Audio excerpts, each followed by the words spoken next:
Yeah!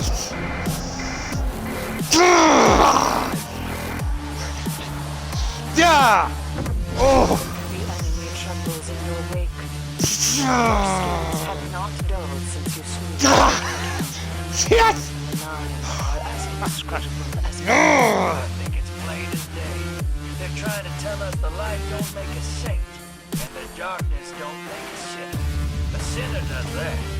I mean, look at me. Are you a player that's hoping to get a solo flawless dungeon done, thinking it's something that you'd like to tackle, but you never maybe tried it? Well, this is the video for you. Hey, what's up guys? This is Church of Caboose, and I have officially completed my first ever solo flawless dungeon, and I did it on Prophecy, which currently is usually held as one of the harder dungeons out of the three options between Shattered Throne, Pit of Heresy, and Prophecy. So I thought I'd share with you guys our top 5 things to consider and keep in mind as you go about doing a solo flawless dungeon. I really think it's something that folks should try to do. My main reason for going after the solo flawless dungeon mostly had to do with going for a day 1 raid clear with the next week's expansion of Beyond Light. I figured, hey, if I can do a solo flawless dungeon, that makes me a better teammate for my team.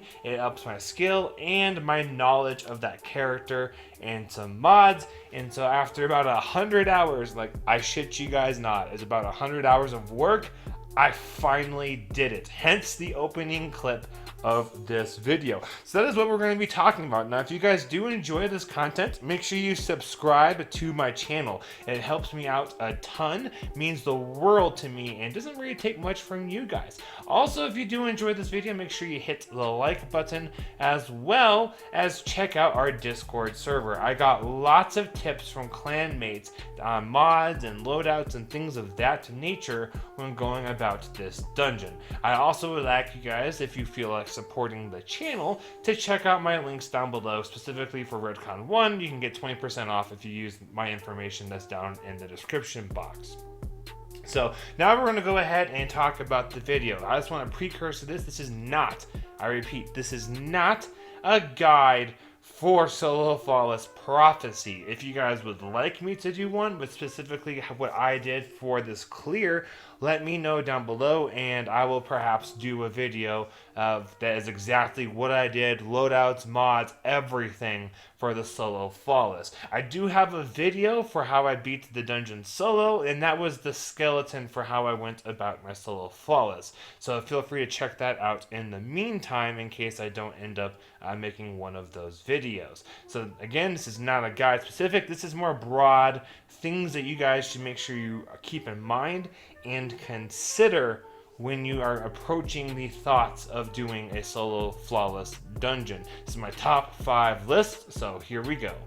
Probably the most important thing to keep in mind, and why it's number 1 on this list of top 5 things to think about when you're looking at doing a solo flawless dungeon, is it will take lots and lots of time and practice, finagling, messing around with things. Like you cannot hop into a dungeon expecting to get it done on the first couple of tries solo flawless. Are there people that can do that? Absolutely. There are some folks that, like legitimately, like the dungeon came out, like 2 weeks later, like, hey, I got this, and they got it done in a couple of tries. Like that happened. For most of us, though, we're not probably that amazing off the bat. And so I would suggest you guys do things like get lots of clears in whatever dungeon it is that you're trying to do solo flawless, because it'll get you more comfortable. It'll get you more used to how mechanics flow without the stress of being by yourself. Then I would suggest you spend some time figuring out solo tactics. So how I approached my solo flawless Prophecy was I first started off with something easier, which I knew Pit was going to be easier, so I did my first ever solo dungeon on the Pit of Heresy, and I have a guide for how I did that as well. It actually took me not much longer to do that than it did to do my solo Flawless Prophecy.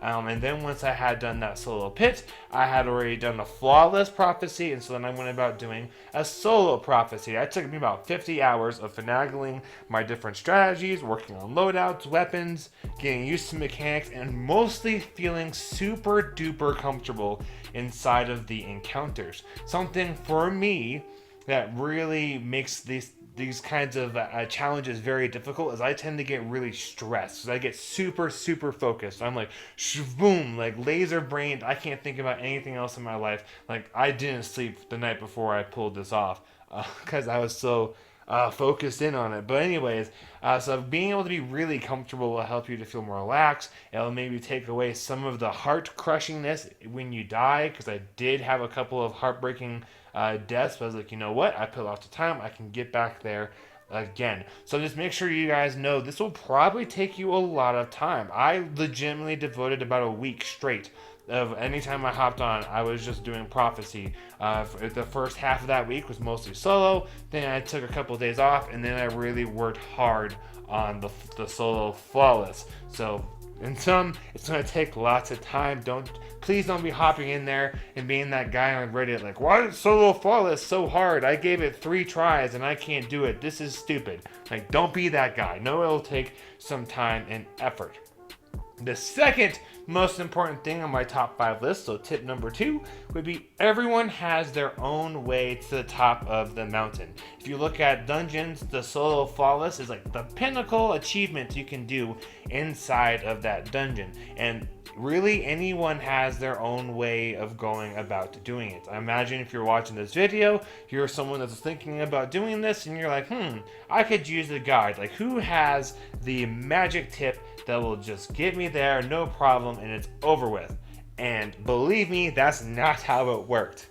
I watched so many guides trying to find that magic strategy that would work, and honestly, none of them worked for me. I kind of had to come up with my own. The only thing that was somewhat more universal was the mods that I ended up using, but the strategy and classes and all that stuff was actually way different than how I saw most people recommending you approach this, at least on a warlock, for doing a solo flawless prophecy. So just know, while some of those main things might work really well for you, you'll probably have to do some messing around, seeing what is best for you, and don't be afraid to have one of those strategies be patient. As you guys can see from that gameplay there, most of my dungeon actually was me just kind of waiting for my supers to charge up before I would start that next encounter, especially the boss fight. The boss fight is about 2 to 3 times longer than it would be if I didn't feel like I had to wait for supers.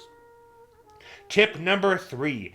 Be okay with making lots of loadout changes. I know I've approached it thinking, there's gotta be some perfect loadout, something I can just leave it on like the whole time. And that's not how it works, at least not for Prophecy. It didn't work for me for solo Pit of Heresy. So I would imagine most of the dungeons that come out now and in the future, because the goal of this video is to be applicable for all time in Destiny, as long as there's dungeons, is you're gonna have to change things up. Did you guys even notice in that gameplay, I have one loadout instead of super and mods and armor for one part of the damage boss fight. Then I have another set for the actual damage phase, where it's all new armor, different mods, and at least 2 different weapons. That was pretty common for me throughout the whole dungeon. Like, one encounter I'd have one loadout, the next encounter I'd have another one. I'd be thinking about like what makes the most sense at which point in switching things around, and so like make sure you guys keep that in mind. If anyone's curious, I did all this without any taken mods, no taken ornaments, so woohoo! That was a personal little thing of pride for me on that one. So be okay with making lots of loadout changes. Number 4, be okay with trying different characters. If anyone's been following my channel for a while, like probably more than like a month or 2, you probably know I tend to be more of a Titan main. That's like my main character since, probably Taken King of Destiny 1.